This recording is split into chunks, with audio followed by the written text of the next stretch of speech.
نحمدہ ونصلی علی رسولہ الکریم اما بعد۔ ناظرین گرامی، آج ہم ایک خاص ٹاپک اور ایک خاص عنوان پر گفتگو کریں گے، جس کا سمجھنا یہ ہم سب کے لیے بہت ضروری ہے۔ ہمارا ٹاپک ہے کہ عربی کے وہ الفاظ جن سے ہم قرآن کو پڑھتے ہیں یا ان دعاؤں کو پڑھتے ہیں جو آپ صلی اللہ علیہ وسلم سے منقول ہیں نماز میں یا نماز کے علاوہ میں، ان الفاظ کا درست ہونا کتنا ضروری ہے۔ اگر یہ الفاظ درست نہ ہوں تو غلط تلفظ کرنے اور غلط پڑھنے کی وجہ سے کیسے لفظ کا معنی بدل جاتا ہے، اور ایک غلطی کی وجہ سے کس طرح ثواب کا کام یہ گناہ کا سبب بن جاتا ہے۔ اور یہ بات معنی کا بدلنا اور مطلب کا بدلنا یہ عربی زبان کے ساتھ ہی خاص نہیں ہے، بلکہ ہر زبان اور لینگویج میں اگر ہم لفظ کو صحیح طریقے سے نہیں بولیں گے، صحیح طریقے سے اس کو ادا نہیں کریں گے تو اس کا مطلب بدل جاتا ہے۔ آئیے اس کو ایک مثال سے سمجھتے ہیں۔ جیسے انگلش میں ہم دو لفظ بولتے ہیں، لیفٹ اور لیفٹ۔ بولنے کے اعتبار سے دونوں الفاظ میں ذرا سا فرق ہے، اسپیلنگ کے اعتبار سے اگرچہ دونوں الگ الگ ہیں، بولنے میں ایک لیفٹ ہے اور دوسرا لیفٹ، معمولی سا فرق ہے، لیکن دونوں کے معنی الگ الگ ہیں۔ لیفٹ کا مطلب ہوتا ہے ایسی چیز جس سے انسان ایک جگہ سے دوسری جگہ جائے، اور لیفٹ کا مطلب ہوتا ہے بائیں طرف۔ اگر ہم لیفٹ کی جگہ لیفٹ اور لیفٹ کی جگہ لیفٹ بولیں تو دونوں صورتوں میں مطلب بدل جائے گا۔ جب ایک عام زبان میں تھوڑی سی غلطی کی وجہ سے اتنے معنی بدل جاتے ہیں تو عربی زبان یہ تو تمام زبانوں کی سردار ہے، قرآن کی زبان ہے، حدیث کی زبان ہے، جنت کی زبان ہے۔ اگر اس کے تلفظ میں، بولنے میں اور پڑھنے میں چھوٹی سی بھی غلطی ہوگی تو معنی اور مطلب بھی بدل جائے گا۔ یہی بات حضرت انس رضی اللہ تعالی عنہ اور حضرت عائشہ رضی اللہ تعالی عنہا کے اثر سے سمجھ میں آتی ہے۔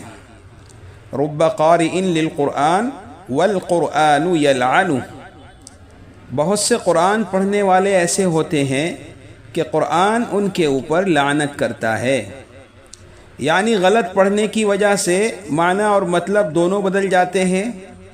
اللہ اس آیت میں کچھ اور کہنا چاہتے ہیں، ہمارے غلط پڑھنے کی وجہ سے مطلب کچھ اور ہو جاتا ہے۔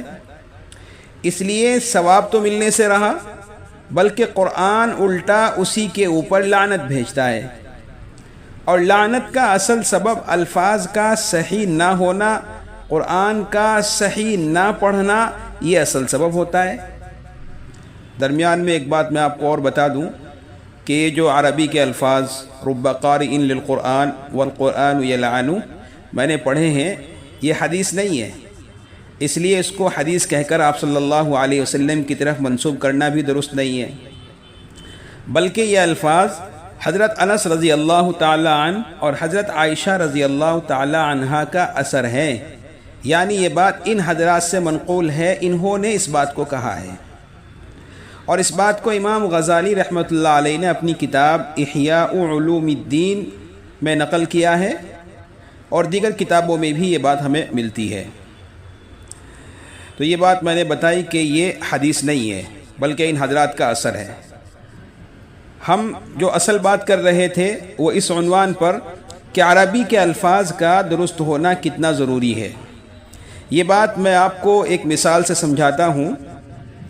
ہم سب نماز پڑھتے ہیں اور نماز میں درود شریف بھی پڑھتے ہیں، نماز کے علاوہ بھی درود پڑھتے ہیں، بلکہ ہر مسلمان نبی اکرم صلی اللہ علیہ وسلم پر درود پڑھ کر اپنی محبت کا نذرانہ پیش کرنے کی کوشش کرتا ہے، اور نبی اکرم صلی اللہ علیہ وسلم پر درود بھیجنا یہ اتنا اہم کام ہے جس کے لیے ہمیں یہ الفاظ اللہم صلی علی محمد سکھائے گئے ہیں کہ اے اللہ آپ نبی اکرم صلی اللہ علیہ وسلم پر درود بھیجیے، یعنی آپ صلی اللہ علیہ وسلم پر درود بھیجنا یہ اتنا اہم کام ہے کہ ہم یہ کام اللہ کے سپرد کرتے ہیں، کہ اے اللہ آپ ہماری جانب سے نبی اکرم صلی اللہ علیہ وسلم پر درود بھیجیے۔ ہم اور ہماری زبانیں اس قابل نہیں ہیں کہ ڈائریکٹ نبی اکرم صلی اللہ علیہ وسلم پر درود و سلام بھیج سکیں، اس لیے اللہ کا سہارا لے کر انڈائریکٹلی اللہ کے حوالے سے اس کام کو کرتے ہیں کہ اے اللہ آپ ہماری جانب سے نبی اکرم صلی اللہ علیہ وسلم پر اپنے حبیب پر درود بھیجیے۔ نماز میں ہم ان الفاظ کے ذریعے سے درود پہنچاتے ہیں، اللہم صلی علی محمد۔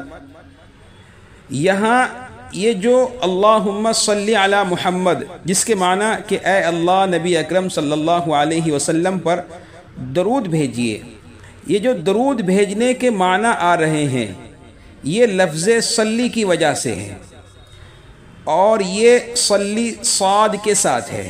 غور سے سننے کی بات ہے، لفظ صلی صاد کے ساتھ ہے۔ اگر ہم اس کو اسی طریقے سے صاد کے ساتھ پڑھتے ہیں اللہم صلی علی محمد، تو اس کے معنی یہی رہیں گے کہ اے اللہ نبی اکرم صلی اللہ علیہ وسلم پر درود بھیجیے۔ لیکن اگر ہم اس لفظ کو یعنی اس لفظ صلی کو صحیح طریقے سے نہ پڑھیں اور صاد کی جگہ سین کے ساتھ اس لفظ کو پڑھیں، یعنی اللہم صلی کی بجائے اللہم صلی اس طریقے سے پڑھیں، اور اکثر لوگ اس غلطی کو کرتے بھی ہیں کہ صاد کی جگہ سین پڑھتے ہیں۔ صاد اور سین یہ دونوں ایک ہی جگہ سے نکلتے ہیں، لیکن دونوں کی آواز میں فرق ہوتا ہے۔ سین کی آواز باریک ہوتی ہے اور صاد کی آواز تھوڑا موٹی ہوتی ہے۔ تو اگر ہم صلی صاد کی بجائے صلی سین کے ساتھ پڑھتے ہیں تو اب دیکھیے یہاں معنی کس طریقے سے بدلتے ہیں اور کیسے ایک چھوٹی سی غلطی کی وجہ سے ایک اچھا کام برے کام میں تبدیل ہو جاتا ہے۔ جیسے لفظ صلی صاد کے ساتھ اس کے معنی عربی زبان میں آتے ہیں درود بھیجنا، اگر اس کو سین کے ساتھ پڑھتے ہیں صلی تو اس کے معنی آتے ہیں کھینچنا۔ عربی زبان میں بولا جاتا ہے صلی السیف تلوار کھینچنا، صلی الشعر بال کھینچنا۔ تو لفظ سل سین کے ساتھ اس کے معنی ہوئے کھینچنا، اور صلی صاد کے ساتھ اس کے معنی ہوئے درود بھیجنا۔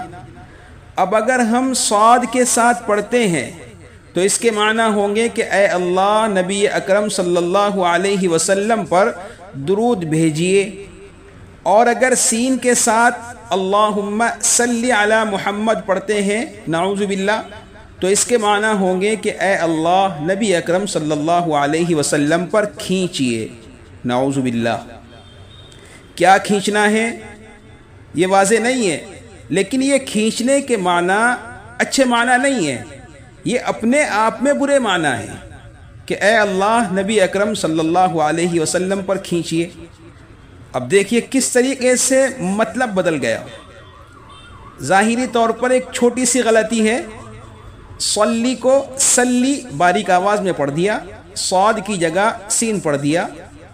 ہمارا مطلب تو یہ تھا کہ اے اللہ نبی اکرم صلی اللہ علیہ وسلم پر درود بھیجیے، لیکن ایک لفظ کی چھوٹی سی غلطی کی وجہ سے کتنا مطلب بدل گیا اور معنی ہو گئے کہ اے اللہ نبی اکرم صلی اللہ علیہ وسلم پر کھینچیے، نعوذ باللہ۔ اس لیے میرے دوستو، قرآن کریم کو پڑھنے کے لیے، درود شریف پڑھنے کے لیے اور دوسری دعائیں جو آپ صلی اللہ علیہ وسلم سے منقول ہیں ان کو پڑھنے کے لیے عربی کے الفاظ کا درست ہونا یہ بہت ضروری ہے۔ اگر ہم صحیح پڑھیں گے تو ہمیں اس کا ثواب ملے گا، اور اگر ہم الفاظ درست نہیں کریں گے، ہمارے الفاظ درست نہیں ہوں گے تو ثواب کی بجائے ہمارے اوپر لعنت ہوگی۔ اور عربی کے الفاظ کا درست کرنا یہ کوئی بہت بڑا کام نہیں ہے، صرف 29 حرف ہیں، اور ان 29 حروف میں سے بھی چند ہی حروف ایسے ہیں جن پر محنت کی تھوڑی زیادہ ضرورت ہوتی ہے۔ اس لیے ہم سب کی ذمہ داری ہے کہ تھوڑا بہت وقت نکال کر محنت کر کے ان چند الفاظ کو درست کریں اور صحیح پڑھنا سیکھیں۔ ہم دنیا کے لیے وقت نکالتے ہیں، دنیا کے ہر کام کے لیے ہماری زندگی میں ٹائم سیٹ ہوتا ہے، ہر بڑے اور چھوٹے کام کے لیے ہم نے ایک وقت طے کیا ہوا ہوتا ہے۔ صبح کو ہمیں کیا کرنا ہے، دوپہر میں کیا کرنا ہے، شام کو کیا کرنا ہے، کس وقت ہمیں کھانا کھانا ہے، ہر چیز کا ایک ٹائم ٹیبل ہماری زندگی میں سیٹ ہوتا ہے۔ لیکن دین کو سیکھنے کے لیے اور قرآن کو سیکھنے کے لیے، جس میں ہماری دنیا اور آخرت دونوں زندگیوں کی کامیابیاں ہیں، ان کو سیکھنے کے لیے ہماری زندگی میں کوئی ٹائم ٹیبل نہیں ہے۔ اس کے لیے ہم نے کوئی وقت فارغ نہیں کیا۔ 24 گھنٹوں میں سے 10 منٹ بھی ہم نے قرآن اور دین کو سیکھنے کے لیے متعین نہیں کیے۔ جو اللہ 24 گھنٹہ ہمارے اوپر بے شمار نعمتیں برساتا ہے، جو ہماری زندگی کے نفع اور نقصان کا مالک ہے، اس کے قرآن کو صحیح طریقے سے سیکھنے کے لیے ہمارے پاس تھوڑا سا بھی ٹائم نہیں ہے۔ غور کرنے کی بات ہے، ہم کہاں جا رہے ہیں؟ ہم اپنی زندگی کی کامیابی کس میں سمجھ رہے ہیں؟ جس راستے پر ہم چل رہے ہیں وہ ہمیں ہماری منزل کی طرف لے کر کے جاتا بھی ہے یا نہیں؟ ہم نے اب تک اس بات کو سمجھا ہی نہیں کہ ہماری اصل منزل کیا ہے۔ اللہ ہم سب کو صحیح سمجھ اور صحیح رہنمائی نصیب فرمائے، آمین۔